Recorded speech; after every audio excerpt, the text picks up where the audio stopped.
Hello po mga kababayan, si Dante Maravillas. Ito yung latest tungkol kay Bato de la Rosa. Mga kababayan, habang kanina may brief press con si Bato at saka sinundan ng pagpa-press con and inspection sa labas ng Senado para bisitahin yung mga pulis ni bagong Senate President Alan Peter Cayetano. Sabi po mga kababayan ng NBI ngayon, Bato warrant may be served anytime. Ito ang pahayag ni NBI Director Melvin Matibag matapos hindi matuloy ang ahensya sa pag-aresto kay Senator Bato de la Rosa para maiwasan ang tensyon at posibleng banggaan sa Senado. Nagpupulong na ang DOJ at iba pang ahensya para sa susunod na hakbang. So, tama yung ating analysis. Hindi ito patatagalin, mga kababayan. Baka mamaya gawin na po yung pag-aresto. Kasi habang pinapatagal ito, baka magkagulo sa labas. Kanina po may veiled destabilization threat si Bato de la Rosa. Nananawagan na po sa kanyang mga kasama sa PMA, mga sundalo at saka mga pulis na isupport siya. At kumanta pa siya ng hymns ng PMA. Bato appeals for support from fellow PMA alumni, armed forces amid ICC case. Sings PMA hymn. At malinaw mga kababayan, kahit mag-deny si Alan Peter Cayetano, ang intensyon ng paglitaw ni Bato ay inamin naman po ni Bato para mag-change ng leadership kasi forthwith si Tito Sen, sila malamang matulad sa dati at mag-motion to dismiss. Ito ngayon ang sinasabi, mga kababayan, ni Attorney Macalintal. Macalintal warns Senate majority may kill BP Sara impeachment case early. Election lawyer Romulo Macalintal on Wednesday said the bigger concern surrounding the impeachment case against Vice President Sara Duterte is no longer the convening of the Senate as an impeachment court, but the possibility that the case could be dismissed outright through procedural motions. Macalintal said concerns have already been raised by legal experts, professor, and the Catholic Bishops' Conference of the Philippines over whether the Senate would immediately convene as required once the articles of impeachment are transmitted by the House of Representatives. However, he said newly installed Senate President Alan Peter Cayetano is unlikely to delay the process by noting that such inaction could trigger constitutional challenge and public backlash. The real issue niya we must monitor is not whether the trial begins but how it might be resolved. According to the veteran lawyer, Duterte's legal team may eventually file a motion to dismiss or motion to quash the articles of impeachment once the Vice President is formally summoned by the impeachment court. Macalintal noted that while the Senate rules on impeachment trials do not expressly provide for such motions, they also do not prohibit them. Macalintal warned that such a motion would only require a simple majority vote or at least 13 senators to prosper, the same number that back the present leadership. Kaya ngayon mga kababayan, nangungulit na si Amy Marcos. Nasaan na niya yung articles of impeachment kasi hindi pa tinatransmit ng House. Kasi sabi ng House, may mga inaayos pa na mga documents para sa pag-transmit. Pero tingin ko nakatunog din mga kababayan, siyempre yung Kongreso. Kasi di ba nung Monday, sinabayan mga kababayan yung plenary voting sa Congress ng kodita sa Senado. Biglang lumitaw si Bato de la Rosa. Kaya lang malamang hindi na siya dyan makalabas. O di ba? Ma-deliver siya mga kababayan. So yan ang sacrifice ni Bato. Lumitaw siya to save Sara Duterte sa pamamagitan ng pagkudita sa Senado. Pero ma-deliver siya mga kababayan sa dahig. Nagkabudulan, nagkaunsihan sa Senado. Na ang sabi, si Loren Ligarda sana yung possible na pumalit kay Tito Sen, biglang dinagit mga kababayan. ni Alan Peter Cayetano, may pagkatoso yung magkapatidin. Ngayon, naglabas ng statement mga kababayan si Amy Marcos, salatado masyado, na nagmamadali, nangungulit na sa Congress, i-transmit na niya ninyo. Para siguro, maka-motion to dismiss agad, mantang nandyan pa si Bato. Abang hindi pa na-deliver si Bato, mga kababayan. Official statement, Senator Amy Marcos on the delay of the transmittal of the articles of impeachment from Congress. The excuse that the House is still reproducing voluminous documents is flimsy, unacceptable and difficult to take seriously. The House has dozens, if not hundreds of personnel at its disposal, backed by full administrative, legal records, printing and information technology support. In fact, last year, the House was able to transmit the articles of impeachment to the Senate on the same day they were approved. It cannot now pretend that paperwork has suddenly become an insurmountable obstacle. This delay appears less like an administrative concern and more like a political maneuver to control the timing of the Senate proceedings. Siyempre, kasi biglang nag-change ng leadership, di hinold mo na ng Congress, alangan man hindi gumawa ng diskarte yung Congress, ng intention ninyo is to dismiss, tulad ng sinasabi ni Attorney Makalintal. Nakalata, sinabayan ninyo ng kudita? Di ba malinaw?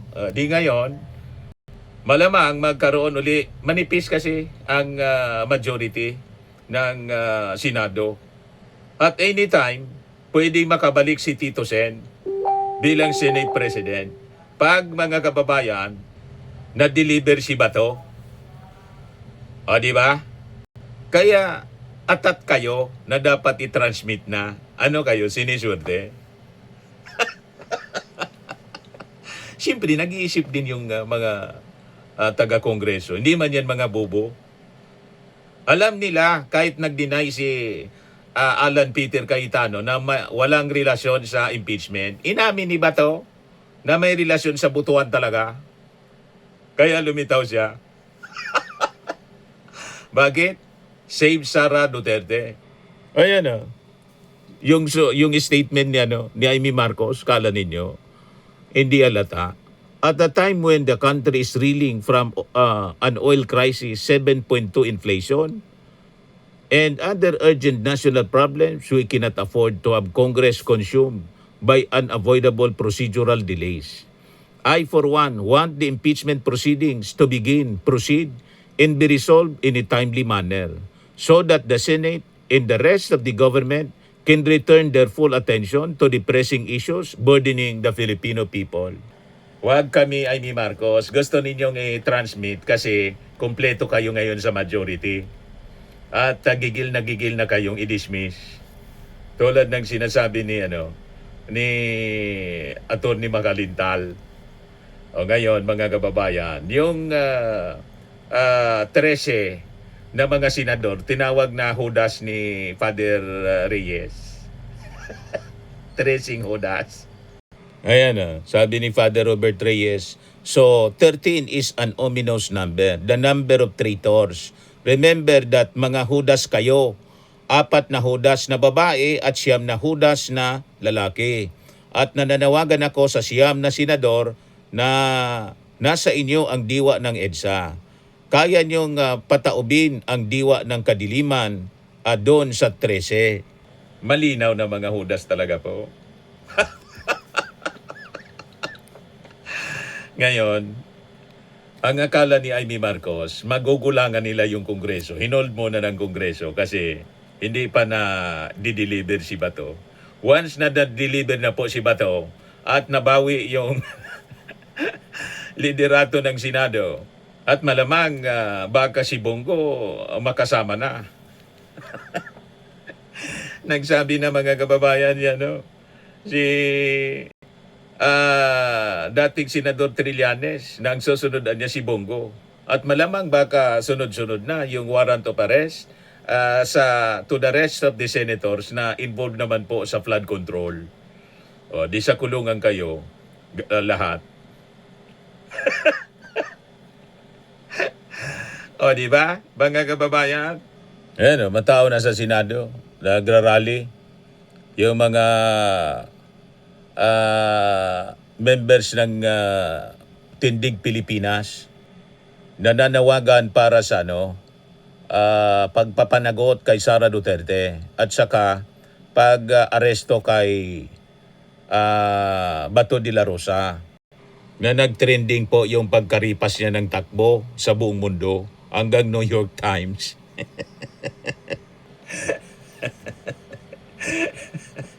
Trending, nag-17 million yung nanood. You see, pero it's just a matter of time. Anytime mga kababayan, pwede nang arestuhin si Bato de la Rosa. Ayan, wag na ninyong patagalin. So, malinaw mga kababayan, yung change of leadership is intended to rescue Sara Duterte. I-shield mga kababayan si Sara Duterte sa impeachment trial. Yan yung purpose ng kudita sa Senado. Hindi po siya simpleng internal reorganization. Napakalinaw yun, mga kababayan. Isa siyang political rescue operation kay Sara Duterte. Kaya po, atat na si Amy Marcos na i-transmit yung articles of impeachment. Para i-dismiss na nila agad habang nandyan pa si Bato. May number pa sila, mga kababayan. So, tulad ng ating na-witness mga kababayan, sa loob lamang ng ilang minuto bago ma-impeach si Sara Duterte noong Monday, doon sa Kamara, agad naman pong gumalaw ang mga Duterte senators sa Senado para agawin kay Tito Sen yung leadership na ang promise ni Tito Sen forthwith proceed sa pag-convene at siyempre sa trial. So dito po lumabas yung tunay na impeachment numbers. At habang pilit nila mga kababayan na pinapakita na malakas pa rin si Sara Duterte, ang mismong Senate ko ay naglalantad ng desperado nilang kontrolin ang proseso mga kababayan bago pa man magsimula ang impeachment trial. Malinaw po yung pag-amin ni Bato, kaya siya bumalik. O ngayon, natrap siya sa Senado. So direktang pag-amin ito na talagang may political mobilization sila. May coordinated regrouping, may urgent rescue operation. Kaya lang, nabitag si Bato. Nako-corner na siya ngayon, napapaligiran siya ng PNP. At naka-standby yung NBI para i-serve yung warrant of arrest. Pero nagawa nila, mga kababayan, yung objective. Kaya wala nang tanong-tanong, nagbilang agad. Kahit duguan at humihingal si Bato de la Rosa sa kakatakbo, makaabot lang sa butuan. Malinaw para protektahan si Sara Duterte. So, ang pagbabalik ni Bato, hindi po yon para sa public service. Isa siyang malinaw na political defense positioning. So, malinaw na ang priority ng DDS Black sa Senado, proteksyon para kay Sara lang. So ang biglaan mga kababayan na pagpalit ng liderato, ilang oras bago gumulong ang impeachment mga kababayan ay malinaw na political maneuvering, strategic maneuver. Hindi nila inintay yung proseso. Hindi nila inintay yung articles of impeachment. Dahil alam nila, kapag hindi nila nakontrol yung Senado, mahihirapan silang iligtas na si Sara. Now, going back sa Congress, nakita naman po natin landslide. Sumobra pa sa naunang impeachment. 257 yung pumirma. Bumoto ng yes. So ang ibig sabihin nito, mga kababayan, malawak ang political support para maimbestigahan si Sara Duterte. Ito po ay pagpapakita ng overwhelming institutional rejection. Ngunit sa Senado, kailangan ng 16 na boto para makonvict po ang isang impeached official. At dito po, lumalabas ang tunay na dahilan ng Senate coup na ginawa nila. So ang 13 mga senador na tinawag ni Father Robert Reyes na 13 mga Judas na nagaluklok kay Alan Peter Cayetano bilang Senate President. Indikasyon po siya ng tutang DDS aligned block. So ang ibig sabihin, kung may 13 mga senador na kayang magkaisa sa bagong liderato, may sapat silang numero para harangin ang impeachment laban kay Sara Duterte, gaano man kabigat ng ebidensya. Hindi sila titingin sa ebidensya po. Kaya sa analysis nga po ni ni Makalintal, outright dismissal sa pamamagitan ng procedural motion to kill the impeachment case laban kay Sara. So ayaw na nila na tingnan yung ebidensya. Kasi sabi ko sa inyo, pag nakita yung ebidensya, talagang mahirapan sila na i-acquit si Sara Duterte. So, i-cover up na nila. So, isa sa pinaka major actions, mga kababayan, ng bagong liderato ay yung pag-aproba ni Cayetano sa protective custody, mga kababayan, para kay Bato de la Rosa. Ito ay kaugnay ng tangkang pag-aresto ng NBI o sa pinang ICC warrant, legal exposure ni Bato de la Rosa. So ang mensahe, aklarado mga kababayan, ginagamit ng Senado bilang isang political sanctuary, hindi bilang isang independent institution. Sanctuary ng isang sangkot sa kasong crimes against humanity, mabigat na kaso. So, imbes na tulungan po yung rule of law, ginagamit na ngayon ang kapangyarihan ng Senado upang protektahan lang yung isang political allies. Proteksyon, pabalikan. Iligtas si Sara, proteksyonan si Bato, palalakasin yung Duterte Block or palakasin yung Duterte Block at kontrolin ang impeachment process. So ito mga kababayan ang dahilan kung bakit lalong lumilinaw na hindi po simpleng leadership change ang nangyaring kudita sa Senado. Ito po ay consolidation ng protection network. So tulad ng dati, mga kababayan, may usapan uli tungkol sa possible archiving maneuver. Ibaon uli po, i-archive yung articles of impeachment tulad yung nauna. So ito mga kababayan ang kinakatakutan ng marami. Nasali po na magkaroon ng full constitutional accountability process. Gagamitin uli nila yung mga technicalities at procedural manipulation para para ilibing muli ang kaso tulad ng dati. So hindi para linawin yung katotohanan. Hindi po para pakinggan ang ebidensya, kundi para tiyakin na hindi makakarating po sa conviction case ang face ang kaso. Kasi napakalakas po ng mga ebidensya. Kaya ayaw nilang mabuksan sa trial. Nagets na ninyo kung bakit attach si Amy Marcos? Attach siya na ilibing yung articles of impeachment habang may number pa sila at sila ang nasa majority. So anong implication nito mga kababayan sa taong bayan? Habang naghirap ang publiko sa taas ng gasolina mga kababayan, ang unang inaatupag ng liderato, yung bagong liderato sa Senado, ay impeachment positioning, political regrouping, rescue operation para kay Sara at saka sanctuary politics para po kay Bato de la Rosa. Hindi po healthcare, hindi po trabaho, hindi inflation, hindi agrikultura.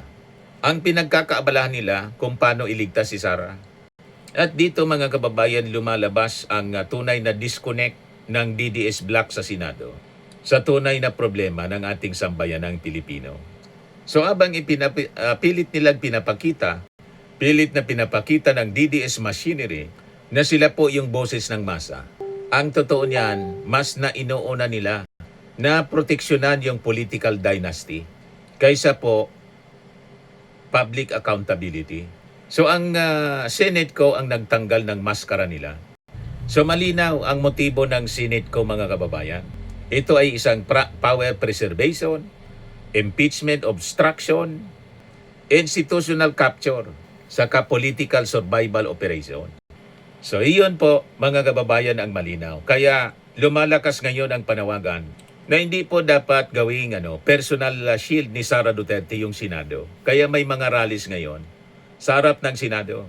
So ironically mga kababayan, Ang mismong nangyaring Senate coup ang nagpatunay na takot silang humarap talaga sa impeachment process. Dahil kung kumpiyansa sila na walang kaso si Sara Duterte, bakit kailangan nilang kontrolin agad ang Senado? Bakit kailangan nilang magmadaling magpalit ng liderato? Bakit kailangan nilang magbuo ng solid block?